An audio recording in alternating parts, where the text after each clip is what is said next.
As the night closes in to its final hour, everyone returns to Zen's hut with the essential food, wood, and some freshly picked herbs that might benefit in some way. Zen enters the hut as well. Okay, our plans are set and we will stay here for the night before heading out in the morning, he proclaims, with a wary look in his eyes. Everyone remains quiet as Zen walks around the room for a bit. After a long pause of meditation on the present dilemma at hand, Zen speaks up again. From the past events that I can recall, it is about 3 years after Broski's invited his terrible presence onto the earth that he had vanished without anyone's knowledge of where he had gone or what had happened to him.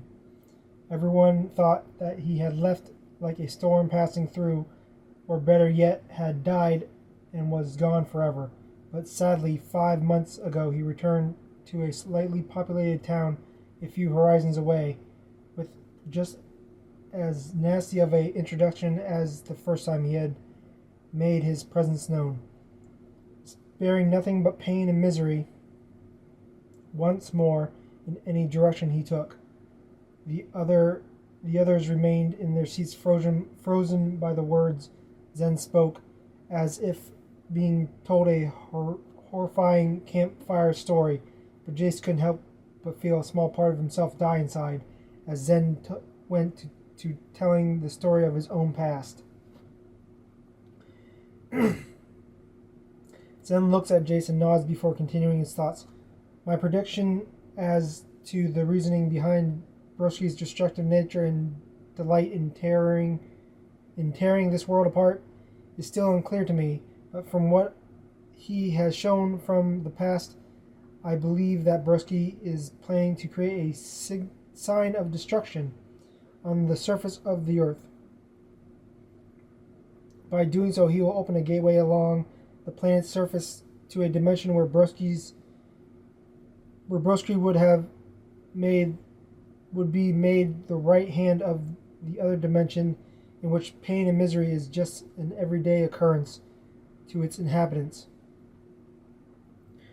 Everyone sat stunned in the thought of such evil before BC spoke up. But that boneyard guy said that he was trying to find the sun symbol.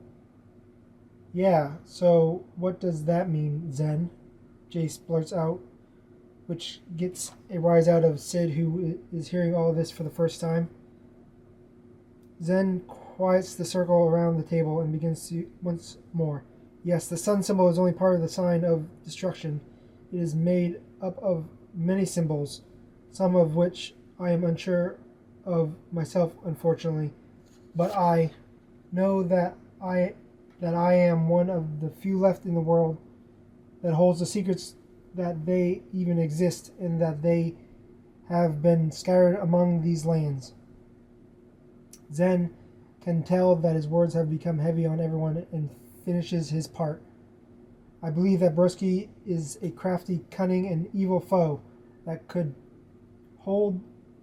hold of Jace, and if he has recruited successors for after his passing,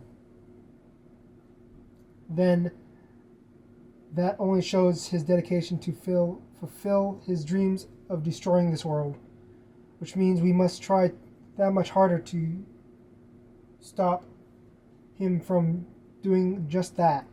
Although we are unable to predict his next step in bringing his plans to fruition, we do know that he has not yet finished his preparations in developing the sign of destruction. The possibly has yet to find all of the locations of where they have been placed. As Root pecks away at the fruit basket on the table, its eyes radiate with sparks of energy withheld inside its normal present form. With the room poorly lit and now mostly silent, Jace clears his throat before adding to the group. surrounding the table. The first step we must take is to find any strong fires that are left on the planet to help us take down Broski and his next in line. Secondly, we need to find out any clues as to the whereabouts of Broski's base and where we might find some more information on these symbols. And thirdly, do everything in our power to prevent Broski's plan and save the world from his evil reign. As the campfire burned in through the window, the group wonders about who might be able to help them to bring down Broski, and that he had not already killed. But they couldn't think of anyone capable that wasn't already in the room. They all agree that time is getting late and that someone should keep a watchful eye open as the rest of them sleep, to keep them safe from any intruders that might come their way. As Jace takes first watch, crouched beside the front door, he accidentally nods off. Zen's mind races into a dream of deception.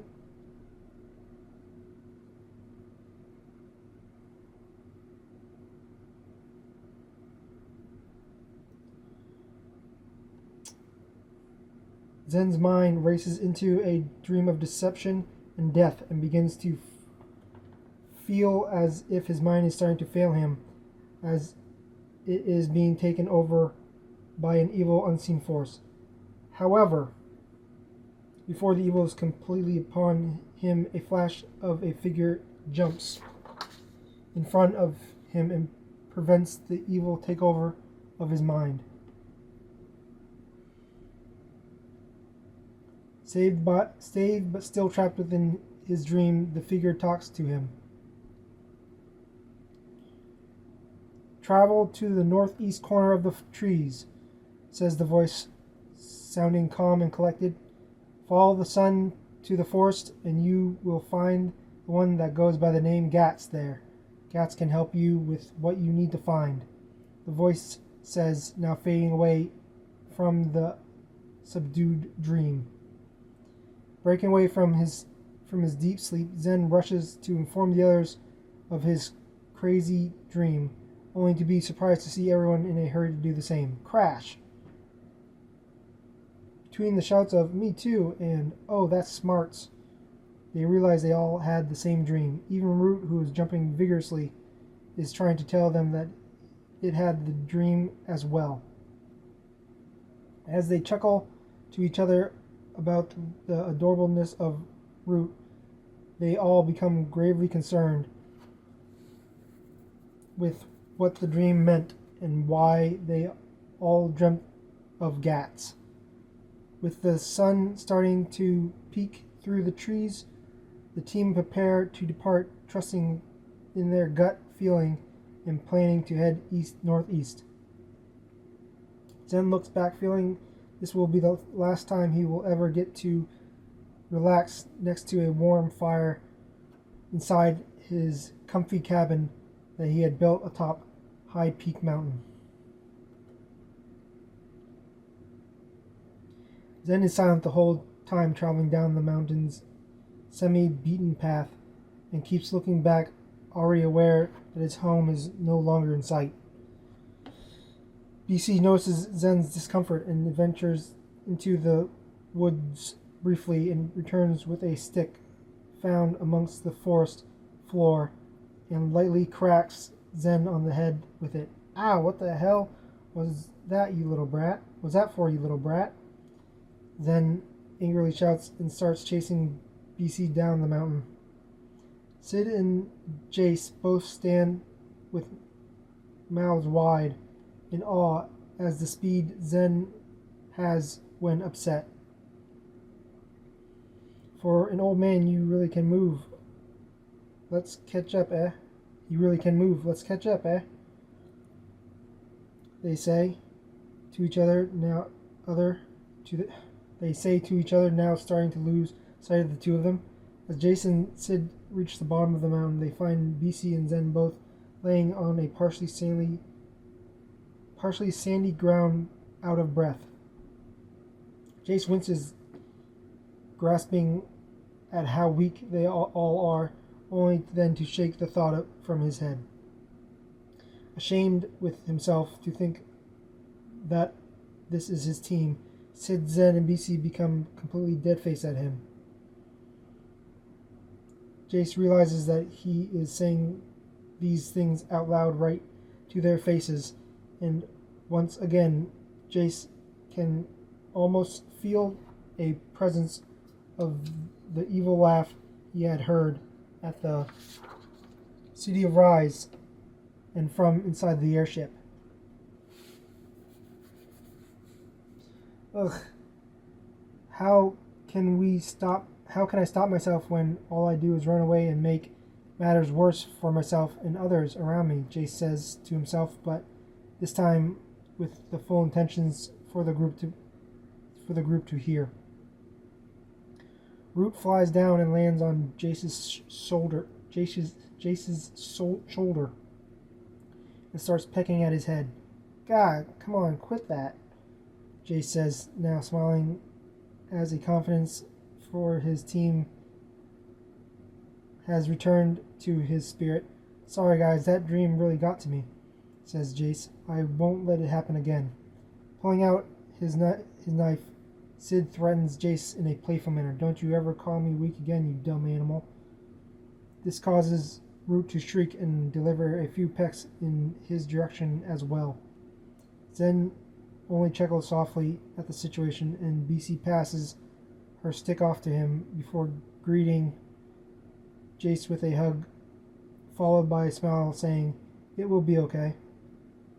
With a new spirit and determination in the team, they set out once more to find this mysterious Scats who supposedly can help bring down the uprising evil that is threatening this fragile world.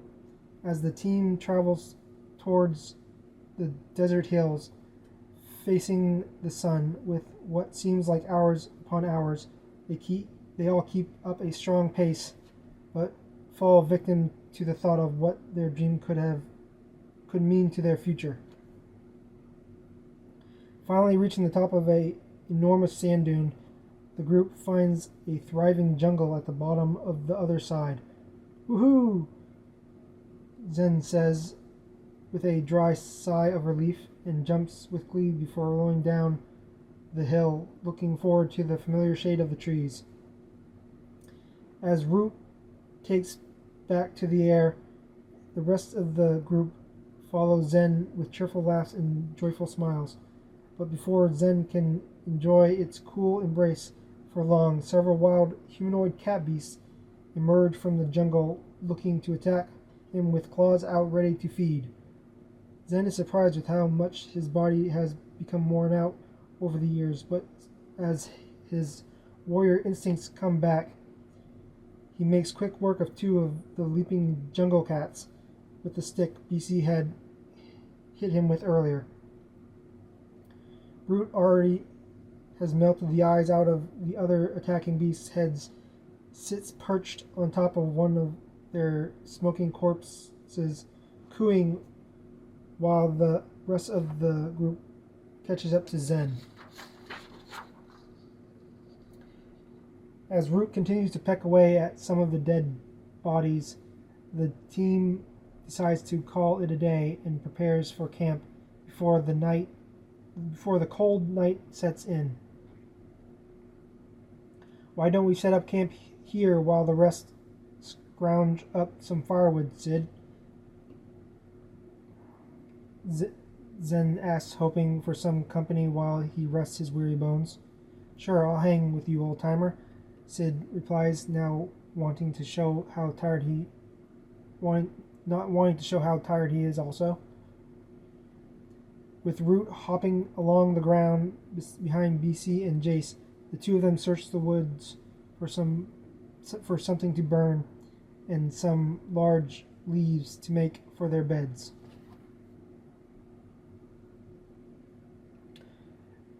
As they gather the things they need, BC starts up a conversation.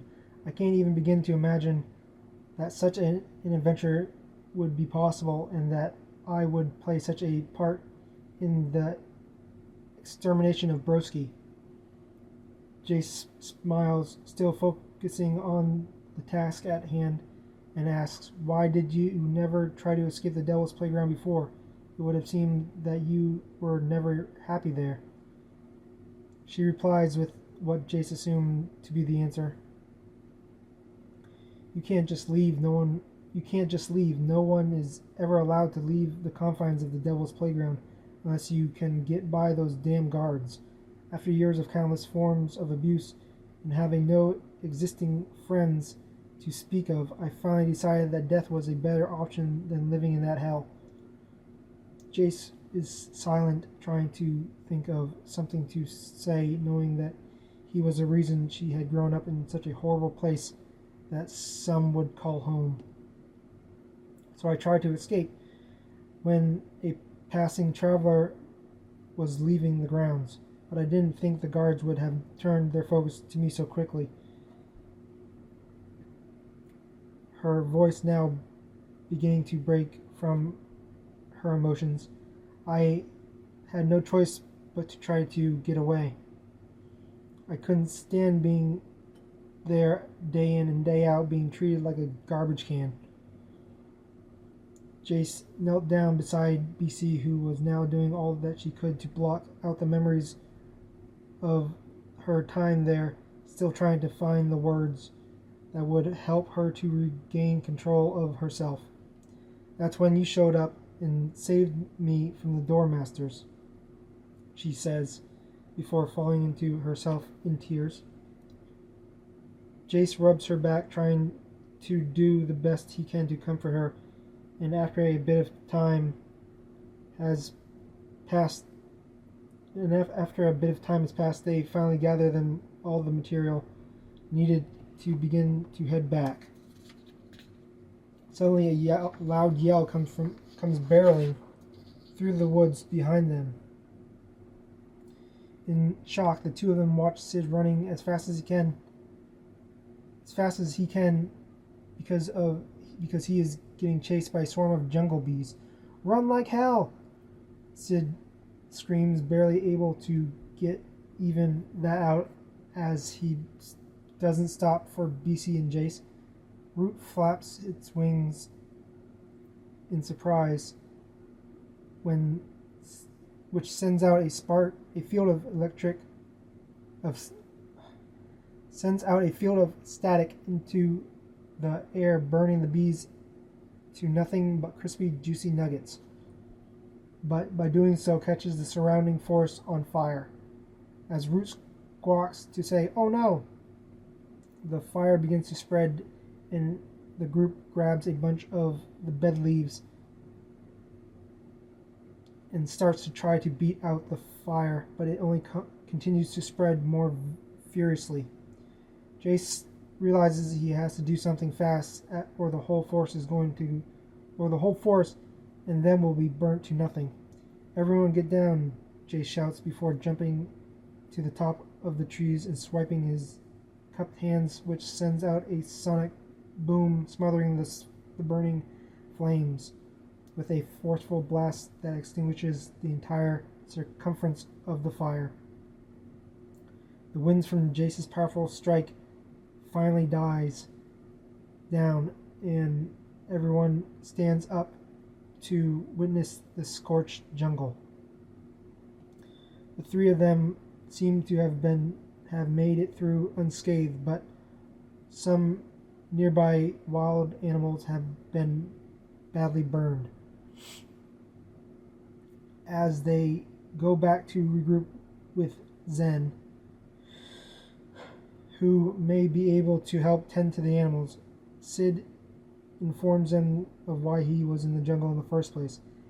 A lot of time had passed by, and I was starting to get worried that you guys might have gotten lost in there, so I came looking for you, and then stepped in a beehive that was in a rotten log.